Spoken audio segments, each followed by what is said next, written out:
बाल विवाह एक ऐसा अभिशाप। वाराणसी में 9 दिसंबर को बाल विवाह एक ऐसा अभिशाप है जो कि बालक या बालिकाओं के न सिर्फ वर्तमान बल्कि पूरे जीवन चक्र को प्रभावित करता है। यह किसी बालिका के जीवन को विकास, सुरक्षा और सहभागिता के अधिकारों को पूरी तरीके से वंचित कर देता है। उपरोक्त विचार बाल विवाह प्रभावितों की आपबीती कार्यक्रम के विभिन्न पैनलिस्ट ने अपने व्यक्तित्व से कही। विभिन्न आयु वर्ग की 11 बालिकाओं व महिलाओं ने अपनी अपनी आपबीती में कम उम्र में हुए विवाह से उनके जीवन में हुई दुश्वारियों पर अपना दर्द बयां किया।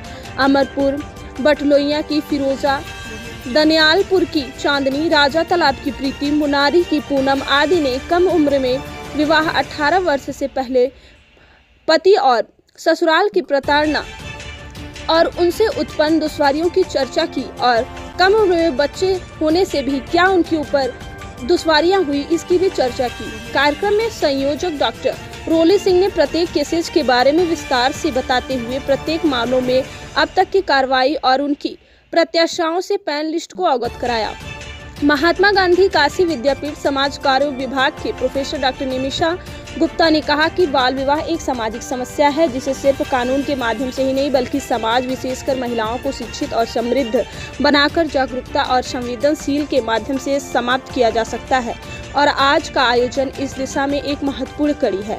कार्यक्रम में पुरानापुर, दनियालपुर, पैगंबरपुर, रूपनपुर, अमरपुर मड़िया आदि क्षेत्रों की बाल विवाह पीड़ित महिलाओं के अलावा सैकड़ों की संख्या में महिलाओं व पुरुषों ने प्रतिभाग किया। कार्यक्रम में बाल कल्याण समिति की डॉक्टर प्रीति वर्मा, किशोर न्याय बोर्ड के त्रयंबक नाथ शुक्ला, महिला कल्याण अधिकारी अंकिता श्रीवास्तव, जिला समन्वयक प्रियंका राय, रेखा श्रीवास्तव, वन स्टॉप सेंटर की मैनेजर रश्मि दुबे, काउंसलर खुशबू सहित संस्था की दीक्षा, दीपिका, श्वेता, प्रीति, धीरज, अनिल, प्रमोद, सुधा, चंद्रबली, सरिता, प्रीति, शकुंतला, काजल, श्रेया आदि उपस्थित थे। प्रारंभ में अतिथियों का स्वागत व धन्यवाद संस्था के महासचिव श्री राजीव कुमार सिंह ने किया। की जो भी पीड़िताएं हैं या जो प्रभावित महिलाएं हैं, बच्चियां हैं, उनके जीवन में किस तरीके की दुश्वारियां आई हैं और कैसे उन्होंने अपने आप को संभालते हुए अपना कदम आगे बढ़ाया है, किस प्रकार की मुसीबतें वो झेल रही हैं, उसमें हम क्या कुछ महिला कल्याण विभाग, पुलिस विभाग या अन्य जो बच्चों के लिए उत्तरदायी आयोग है, विभाग है, वो कैसे उनकी मदद कर सकते हैं, पुलिस है कैसे उनकी मदद कर सकते हैं। उन्हीं के बीच में कुछ सफल जो कहानियां हैं, जिन्होंने किस तरीके से इस झंझावात से निकल करके अपने आप को मजबूत बनाया और कैसे इस दुश्वारियों से लड़ते हुए उन्होंने अपने जीवन में सफलता का परचम लहराया, ऐसे केसेस भी आज हम आपके बीच में प्रस्तुत करेंगे। तो ऐसे कुल 7 बहनों के मामले आपके सामने रखे जाएंगे और एक सफल कहानी भी आपके सामने रखी जाएगी कि आप देख रहे हैं और ये हिम्मत के साथ कह सकती है कि शारीरिक दुर्बलता, मानसिक दुर्बलता का दुरुपयोग समुदाय के लोग कैसे करते हैं यौन शोषण के रूप में। और ये जो यौनिक उत्पीड़न करने वाले लोग होते हैं उनकी नजर बहसी होती है। वो ये नहीं देखते हैं कि वो धर्म कौन सा है, क्लास, कास्ट, ये सब नहीं देखते हैं। तो बच्ची के साथ क्या हुआ, कैसे वो बेहतर हो, वो देखे वो क्या कह सकती है। शेष उसकी बहन भी आई है, फिर हम कुछ अगर आपको जरूरत होगी तो स्पष्ट करेंगे।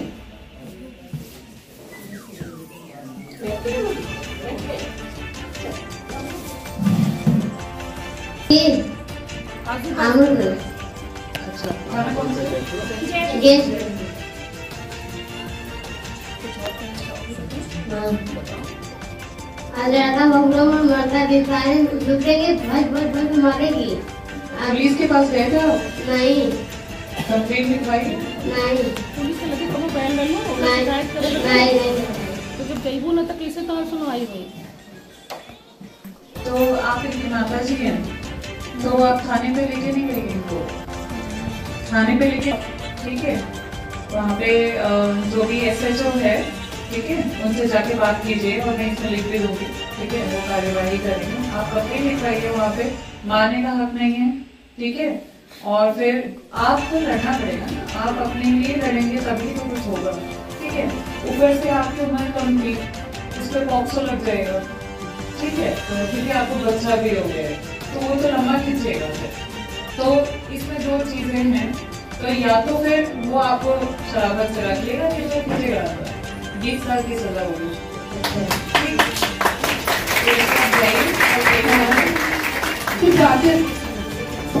कार्य विभाग की प्रोफेसर निमिषा गुप्ता जी भी आई हुई हैं।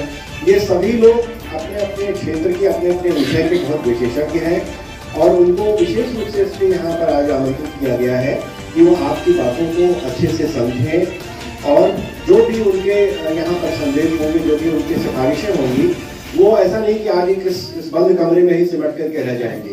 उनको हम सब लोग राज्य सरकार तक भेजेंगे और राज्य सरकार उन पर एक गहन मंथन करके उस पर विचार करेंगे और जैसे भी आपकी मदद हो सकती होगी उसको हम लोग पूरी कोशिश करेंगे कि उसको हम लोग उन समस्याओं को तत्काल उनका निराकरण करें। तो मैं आपको परिचय करवा रहा था। सबसे पहले मैंने आदरणीय निर्मला सिंह पटेल जी का परिचय करवाया, जो राज्य बाल अधिकार संरक्षण आयोग की माननीय सदस्य हैं। आप पिछले 40 वर्षों से सार्वजनिक जीवन में सेवारत हैं। इसके पूर्व आपने अध्यापिका के रूप में अपने क्षेत्र की सभासद के रूप में 2 टर्म तक आपने सेवा प्रदान की और आपकी सक्रियता के मद्देनजर उत्तर प्रदेश सरकार ने आपको पिछले वर्ष बाल अधिकार संरक्षण आयोग का सदस्य नामित किया। तो वो सुन करके उसमें कोई जो उत्तर प्रदेश राज्य बाल स्टार्ट हुआ है।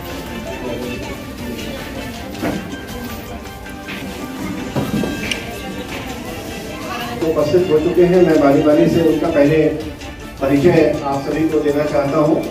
सबसे पहले हमारे बीच में उपस्थित हैं उत्तर प्रदेश राज्य बाल अधिकार संरक्षण आयोग, जो बच्चों की देखरेख के लिए सबसे बड़ी संस्था, जो आयोग माननीय भारत सरकार और उत्तर प्रदेश सरकार के निर्देश पर गठित है, उसकी माननीय सदस्य हैं।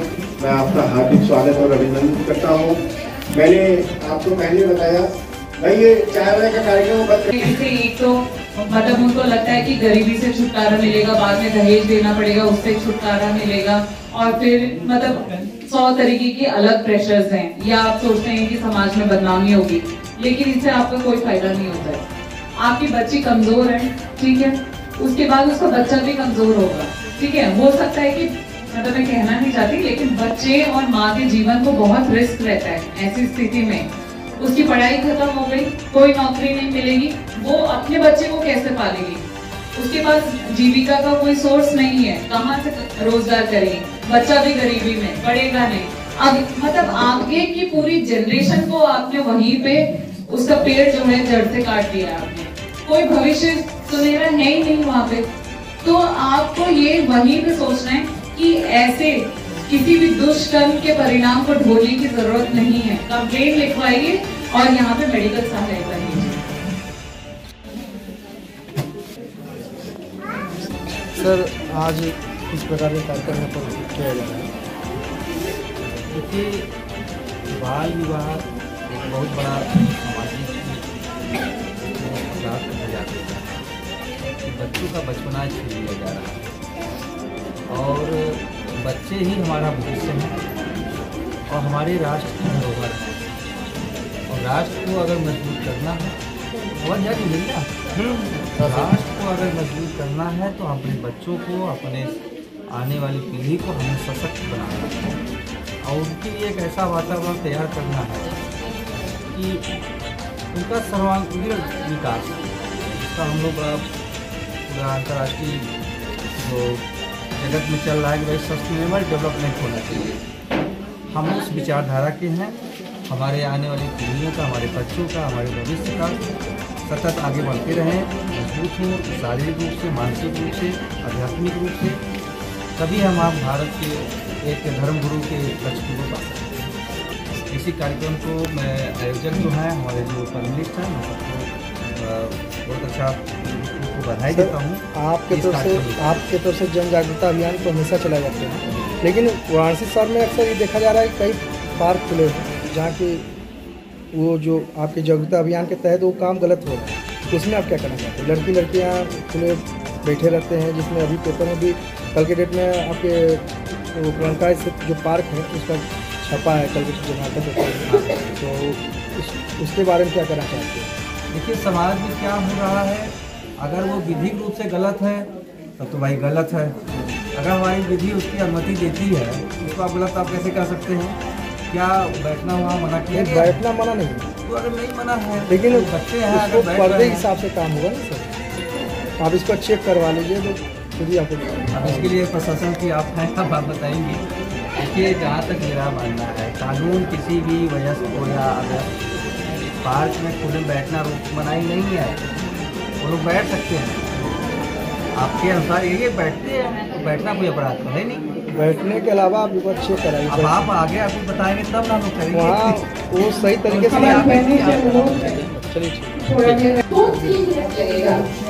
चलिए कार्यक्रम होगा जो आप यहाँ पर आएंगे और बच्चों और महिलाओं के बारे में जो अत्याचार हो रहा है उनके क्या आप उस रोकथाम के लिए आगे उपाय लाएंगे? महिला या बच्चों के प्रति जो भी अन्याय या समाज में अपराध हो रहे हैं इसमें बहुत सारे फैक्टर्स इन्वॉल्व हैं, लेकिन एक चीज़ बहुत ही इम्पॉर्टेंट है, वो है महिला या बच्चों के खिलाफ अगर जब अपराध होता है तो उनके पेरेंट्स, माँ बाप या जो भी लीगल गार्जियन है वो इसके खिलाफ आवाज़ उठाएं। पुलिस और पूरा जो सरकारी सिस्टम है ये उनके मदद के लिए है, उनको ये बात समझनी पड़ेगी। लेकिन जब तक अगर वो आवाज़ नहीं उठाएंगे हमें नहीं पता कि किसी के घर में क्या स्थिति है। जैसा कि अभी हम देख रहे हैं तो ये विक्टिम्स होते हैं जिन्हें अपने राइट्स नहीं पता है। तो इसके लिए जैसे ये शंभुनाथ फाउंडेशन ऐसे NGOs काम कर रहे हैं जो लोगों को ये अवेयरनेस क्रिएट कर रहे हैं। तो लोगों को और भी जागरूक होने की ज़रूरत है और उन्हें ये समझना है कि पुलिस उनकी हेल्प के लिए है। तो कृपया आप अपने अन्याय या अत्याचार को सहे ना, आगे आके उसके खिलाफ आवाज़ उठाएं और पुलिस आपकी पूरी मदद करेगी।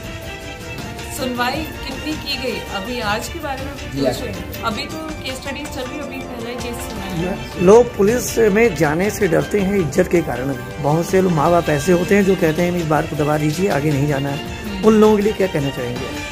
यही बात मैं अभी कह रही थी कि आपको जो है कभी भी दुष्कर्म का जो परिणाम है उसको ढूंढने की जरूरत नहीं है, और वो पुरुष या वो व्यक्ति जिसने दुष्कर्म किया है वो आपका दामाद बनने लायक ही नहीं है। तो वहाँ पे आपको कॉम्प्रोमाइज़ करने की ज़रूरत नहीं ये सोच के कि हमारे समाज हमें क्या बोलेगा, हमारे परिवार की बदनामी होगी। सबसे ज़्यादा इम्पोर्टेंट है कि आपके बच्चे की जिसके लिए आप ये सोच रहे हैं कि इज्जत बचाने के लिए आप कॉम्प्रोमाइज़ करवा रहे हैं। अभी हमारे सामने जीता जागता नमूना है कि उनका बच्चा और उनकी बेटी दोनों ही बेघर हो गई हैं। तो जो हेल्प आप करना चाह रहे थे वो तो हुई नहीं, बल्कि चीज़ें और कॉम्प्लिकेटेड हुई है। अगर शुरू में ही एक्शन लिया जाता और कंप्लेन की जाती तो हो सकता है उन्हें सज़ा भी हो जाती और शायद ये बच्चा मतलब इस जो बच्चा मैम पेट में था उसका वो क्या करते हैं? तो इसमें सरकार ने पूरा सिस्टम दिया हुआ है। देखिए मैं वही बोल रही थी कि मैं भी माँ हूँ, मेरी भी छोटी बच्ची है, ठीक है। मैं समझती हूँ कि एक माँ की भावनाएं बहुत गहरी होती है अपने बच्चे के प्रति, लेकिन आप उसकी उम्र देखिए, उसकी मानसिक स्थिति देखिए, उसकी आर्थिक स्थिति देखिए। क्या वो इस बच्चे को एक सुनहरा भविष्य देने के लायक है? क्या उस परिस्थिति में है? तो जवाब आपको मिलेगा नहीं। तो क्यों अपनी जिंदगी, इस बच्चे की जिंदगी, इसके बच्चे का पूरा भविष्य कॉम्प्रोमाइज करना है? मैं यही बता रही थी, आप उस पेड़ को ही जड़ से काट रहे हैं कि इसका फ्यूचर मतलब उज्जवल हो ही नहीं सकता। ना उनके पास ये स्थिति है कि वो उन्हें पढ़ा सके आगे, तो फिर ना उनके पास इतनी स्थिति है कि उनको एक बहुत ही अच्छा सा भविष्य दे सके, मतलब रहने की स्थिति या कुछ भी। तो जब आप वो चीज़ें उनको उपलब्धि नहीं करवा सकते तो ऐसे बच्चे को जन्म देके कोई फायदा नहीं है। मैम ऐसे घटने पे लोग उनके थाने पर जाते हैं मदद के लिए, महिला और चाहे तो वहाँ पर सुनवाई नहीं होता। इस पर आप क्या समझें? देखिए, क्योंकि महिला काफ़ी पीड़ित जाती है वहाँ पर, कोई सुनवाई हताश हो जाती है, आके बैठी रहती है। अलग ही भाषा में बात किया जाता है ना। मैं समझ रही हूँ, लेकिन इसमें अभी फिलहाल सरकार ने बहुत सारे आपको फैसिलिटीज दे दी। एक जगह पे आपका एक दरवाजा बंद होने से आपके सारी जो सुविधाएं है वो बंद नहीं हो जाती। सबसे पहले आप फोन कीजिए, 112 नंबर है, वहाँ सुनवाई नहीं हो रही, 1090 पे फोन कीजिए, ठीक है। यहाँ पे नहीं हो रही, 1090 तो फोन ही नहीं लगता मैम, 10 नंबर का कोई सुनवाई नहीं है ना, कोई फोन। अच्छा ठीक है, मैं इसको पर्सनली चेक करूंगी। इसके अलावा CM हेल्पलाइन भी तो है ना, आप 181 पे फोन कीजिए। लोगों को पता नहीं है। यही तो मैं कह रही हूँ, जागरूकता की कमी है। तो उस चीज को आप और स्प्रेड कीजिए, आप न्यूज चैनल्स पे बार बार फ्लैश कीजिए, अपने अखबार में निकालिए कि ये नंबर है, हमेशा आपको यहाँ डायल करना है जब भी जरूरत पड़े। वहां पे भी मान लीजिए सुनवाई नहीं हुई, ठीक है, आप थाने में जाते हैं, मैंने माना थाने में भी सुनवाई नहीं हुई। महिला प्रकोष्ठ है, ठीक है, महिला प्रकोष्ठ जो है अलग अलग लेवल्स पे है, ठीक है। एक आपको मतलब केंद्रीय यहाँ पे वाराणसी के जो पुलिस आयुक्त के ऑफिस में मिल जाएगा, वहाँ पे जाइए। वहाँ पे भी आपको नहीं मिलता है तो क्राइम अगेंस्ट वुमेन का सेल है, वहाँ जाइए। वहाँ पे भी नहीं हो रहा, आप एनजीओज को कांटेक्ट कीजिए।